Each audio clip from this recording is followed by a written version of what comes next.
Salut les gars, on va reparler de la vente de l'OM.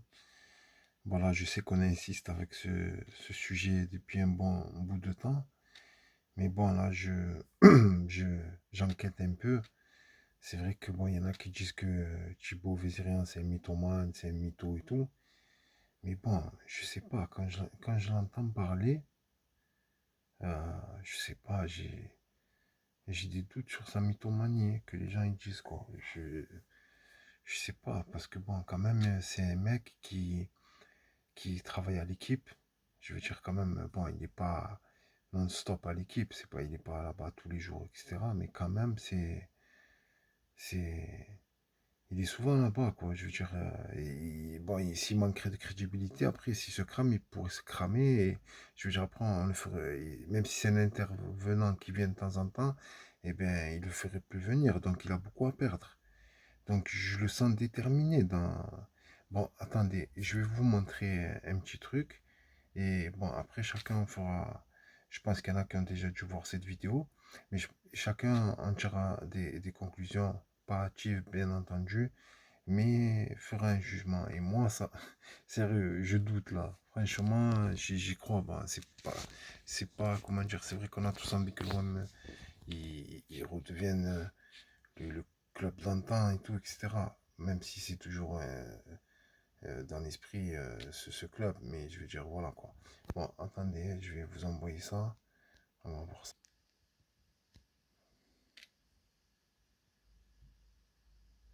Thibaut, bonjour. Merci d'avoir accepté l'invitation. Alors, tu le sais, je suis supporter de l'Olympique de Marseille. Donc, évidemment, quand j'entends parler de vente OM, ça me titille, j'ai envie d'y croire. Mais d'un autre côté, je suis aussi créateur de contenu et j'ai besoin de faits, de preuves. Et le communiqué, il semble être en relecture depuis maintenant 1 an et demi. Alors, ça en est où? Parce que c'était annoncé le 5 février, on en est où aujourd'hui? Bah, le communiqué, déjà, sur plus d'un an et demi d'enquête, c'est deux mots entre deux virgules. Donc, s'il n'y a que ça à retenir, c'est un peu embêtant pour quelqu'un qui suit l'Olympique de Marseille. C'est vraiment même problématique pour la compréhension du dossier qui est très, très complexe. Donc, on en est où? C'est que tout est acté, tout est actif d'ailleurs, sinon l'OM n'en serait pas là et l'OM n'aurait absolument pas l'effectif qu'il a aujourd'hui et n'aurait absolument pas la restructuration massive à tous les étages du club qu'il y a eu depuis un an, n'aurait même pas ce coach qui est cher. Donc aujourd'hui, il n'y a plus qu'à, il n'y a plus qu'à officialiser et tout est sur la voie. C'est un puzzle qui se termine. Voilà. N'aurait pas ce coach, n'aurait même pas ce coach. C'est vrai que Sampaoli, je sais pas combien il prend, mais c'est pas un coach à, à 50 000 euros par mois. Non, je sais pas combien il prend, j'ai pas vérifié. Jacques Garcia, je crois qu'à l'époque, il prenait 300 000 euros. Donc voilà quoi. Bon, voilà. Donc déjà, premier point. Maintenant, on va continuer, on va voir, hein. Voilà. On va encore... Qui compte beaucoup pour les supporters de l'OM parce que tu imagines bien qu'on attendait évidemment quelque chose qui soit plus rapide, comment ça avait été annoncé, naturellement. Donc évidemment, ce sont deux mots qui comptent et qui sont très clivants par rapport à cette vente. Tu disais que la restructuration a été faite à tous les étages. Est-ce que la vente est faite? Ouais, la vente est faite, bien sûr, bien entendu. Sauf qu'on est dans le monde des affaires, on n'est pas dans le monde du football. Donc, dans le monde des affaires, il y a des choses qui se doivent se mettre en place. Il y a énormément d'administratifs, il y a énormément de choses juridiques, de choses économiques, fiscales à mettre en place.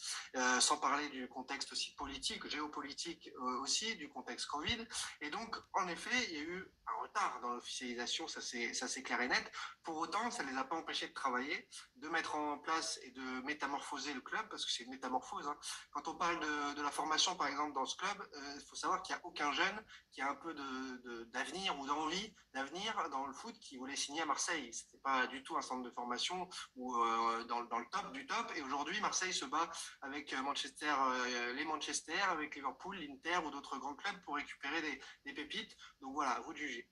On va en parler justement dans le sportif juste après, mais pour toi, la vente est faite, c'est impossible de faire machine arrière, les nouveaux propriétaires sont en place. Aujourd'hui, c'est beaucoup trop engagé, en effet, c'est beaucoup trop visible, même juridiquement, au niveau des sociétés. Eric Soccer, qui a été racheté par Frank McCourt en 2016, est devenu McCourt Europe pour s'occuper, les statuts ont changé en fin d'année 2021, pour s'occuper de son projet Liberty, qui a été créé et lancé publiquement. Voilà, Frank McCourt est sur ses nouvelles aventures. Il va quitter l'OM par la grande porte comme il le voulait, et tout est bien, qui finit bien pour tout le monde. Et tant mieux, parce qu'avec Frank McCourt, parfois, ça a été houleux, comme on se souvient, il y a plus de 10 ans aux Dodgers Los Angeles. Ça, on l'avait suivi évidemment quand il l'avait racheté et on était sceptique aussi sur son investissement à Marseille dans le but de le revendre. Tu disais tout à l'heure que ça dépasse le football, cette vente de l'Olympique de Marseille qui serait donc actée. Elle englobe quoi? Elle englobe le club, elle englobe le stade. Est-ce qu'elle englobe plus de points qui vont au-delà du football et de la ville de Marseille? Non, on va considérer que pour la vente de ce club de football, c'est une vente de club de football. Il va y avoir certainement dans la foulée l'officialisation aussi de la vente du stade qui ira avec, parce qu'aujourd'hui, l'écosystème fait que vous possédez un club de foot, vous êtes un peu obligé d'avoir le stade pour en faire du commerce, et c'est comme ça. Voilà. Donc la vente du stade. Je pense que après voilà, personne n'a la science infuse, hein. Il peut y avoir un mea culpa, un revirement de dernière minute, on ne sait pas avec les crises, tout ce qui va arriver là dans le monde, etc. Surtout les crises financières, etc. Bon, ça c'est la politique, ça relie, ça rejoint un petit peu tout au niveau de l'économie, etc. Donc en fait, voilà, la vente du stade avec le nouveau maire, Benoît Payan, qui veut vendre le stade parce qu'il coûte cher aux contribuables, aux Marseillais, comme c'est un maire de gauche. Donc voilà. Et je pense que si transaction, c'est pour ça, si transaction il y a et si elle dure dans le temps, c'est pas pour rien. C'est que, à mon avis, moi je pense, hein, après c'est juste mon avis, mon humble avis, je pense que McCourt, il est là pour faire un coup. Ça se voit de toute façon, hein. Il a racheté les parkings à Los Angeles, tout ça. Quand il a acheté les Dodgers, il a vendu les Dodgers, il a gardé les parkings, qui leur rapporté énormément d'argent. Et là, il voulait faire un coup au Parc Chano. Il voulait racheter le Parc Chano, tout ça, etc. Lui, c'est l'immobilier, c'est l'encaissement des parkings, des loyers, etc. Voilà quoi. Donc, c'est bien ciblé ce qu'il fait. Et donc là, je pense que c'est juste une question de temps. Ça peut prendre énormément de temps. Peut-être que les autres, ils vont lâcher l'affaire après et que ça va tomber à l'eau. Mais en tout cas, c'est sûr qu'il y a quelque chose. C'est certain qu'il y a quelque chose, que l'OM, lui, il est là pour faire un coup, il veut vendre le club, il veut faire une plus-value, et il est là pour ça. Donc il attend le bon moment, il attend la bonne personne et le bon montant. Voilà. Après, il faut que tout aille en connivence, il faut que aussi la vente du stade se fasse, etc. Je pense que c'est bloqué par rapport à ça, parce que si un Saoudien vient, il veut le stade, hein. Donc je pense qu'il voudra racheter le stade Vélodrome. Voilà. Donc on va poursuivre. Il faut être rentable. Donc, à partir du moment où vous faites entrer un pays, le Moyen-Orient en l'occurrence, autour de la ville et autour du club, il faut aussi proposer des business à côté pour avoir j'ai envie de dire, un deal plus global que simplement un club de foot, parce qu'on sait que le sportif dans un club de foot, c'est quand même très aléatoire, et que le sportif impacte les résultats économiques, et donc c'est assez dangereux de ne miser que là-dessus. Maintenant, redorer le blason de l'OM, vu où il en était ces 10 dernières années, depuis le titre, je pense que c'est la volonté première des repreneurs, c'est sûr. Mais c'est pas des fous non plus, on balance pas l'argent par les fenêtres.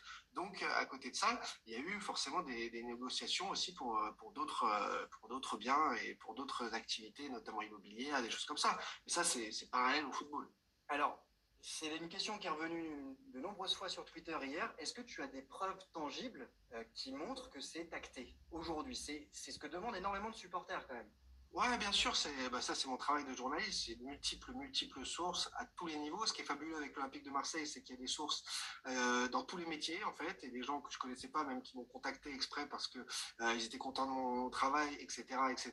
Et donc oui, les preuves j'en ai. Les preuves, vous doutez bien, ceux qui connaissent le Des sources, des sources, des sources. Ouais, c'est sûr que bon, c'est pas les sources Volvic, Salvetta, etc. Voilà quoi. Pitel, voilà. Je sais pas. Ben, voilà, c'est vrai que les sources, bon, là, il apporte pas de preuves, hein. C'est ce que tout le monde attend. Donc voilà, moi-même aussi, j'attends ça. Mais bon, voilà. En gros, voilà, on continue. continue, on va écouter encore un petit peu. Mais bon, c'est vrai que moi, perso, je pense il y a pas de fumée sans feu. Je pense que quand il y a une rumeur, il y a des actes derrière. Mais après, de là à conclure, c'est un protocole, hein, c'est une grosse démarche, hein. C'est des millions et des millions en jeu, des centaines de millions. Donc voilà, on va poursuivre, on va voir ce qu'il y a d'intéressant. C'est impossible de les divulguer à certains niveaux. Quand il y a deux personnes dans une salle et qui ont des preuves d'un dossier, à un moment donné, s'il y en a une qui permet de transmettre une information à un journaliste, si le journaliste la sort, on lui coupe la tête. Donc, tu seras en mesure de pouvoir les présenter à un moment. Ça, il faudra l'accord des sources. Je pense qu'il y a beaucoup de langues qui se sont déjà déliées et des langues qui vont continuer de se délier après l'officialisation. Donc, on verra ça après l'officialisation. Moi, je travaille toujours en grande confiance avec les gens que je côtoie. Donc, à partir du moment où il y a un feu vert, il y a un feu vert. S'il y a un feu rouge, c'est pas possible. Et ça changera rien, à vrai dire. Une fois que ce sera officiel, on s'en fichera de mes preuves, mais je pourrai toujours voir avec les personnes concernées si c'est possible. Mais tout ça sera de l'histoire ancienne très rapidement. Aujourd'hui, la passion est tellement énorme chez les supporters, c'est normal que ça s'embrase de partout. Il y a une attente folle envers ce club, et même pour le foot français, c'est capital que l'OM reparte très haut. Justement, mais alors, quand est-ce que ce sera officialisé? Parce qu'on avait l'impression que ça pouvait être officialisé en février 2021, puis tu as annoncé que ça pouvait être annoncé et officialisé en mai, voire Non, juin. j'ai absolument pas annoncé que ça pouvait être officialisé en mai ou en fin de saison. C'est des gens qui essaient de me faire porter cette parole. Je l'ai absolument pas dit. Il n'y a aucune vidéo qui le dit. Justement, sur l'officialisation dès 2020. Alors, ça sera annoncé quand? Ça, c'est un truc dont je ne parle pas. Déjà, par respect pour les parties prenantes au dossier. Et deux, parce que j'ai déjà eu assez de problèmes, mise en demeure, menaces de mort, etc. à ce sujet, qu'on m'a demandé de me taire. Et donc, la fête de l'officialisation, la fête de cette fin d'affaire, ce sera la fête des supporters et non plus la mienne. Ça ne m'appartient pas ce dossier. Je ne suis pas la tête de ce dossier. Ce n'est pas moi qui décide. Et sachez une dernière chose, c'est que dans les affaires, il y a des feux verts qui tombent du jour au lendemain. Donc, à partir du moment où tout est aligné, ça peut être un lundi, un mardi, etc. Après, il y a juste des bons timings médiatiques. On n'annonce pas une vente d'un gros club à 23h le soir, ni les médias écrits, ni le journal de 20h ne peut l'annoncer. Chelsea l'a annoncé à 4h du matin il y a 15 jours, pour parler avec Billy. Mais... pour parler, ça n'a rien à voir. Ouais, enfin, c'est avancé, sachant qu'on savait déjà que c'était obligatoirement vendu et que Ted était l'homme qui rachetait. Donc il n'y a absolument aucune communication et ça a fait parler nulle part. On sait déjà qu'Abramovich s'en va. Quand Abramovich s'en va, en revanche, c'est une info qui tombe là de façon très méticuleuse. Mais aujourd'hui, Chelsea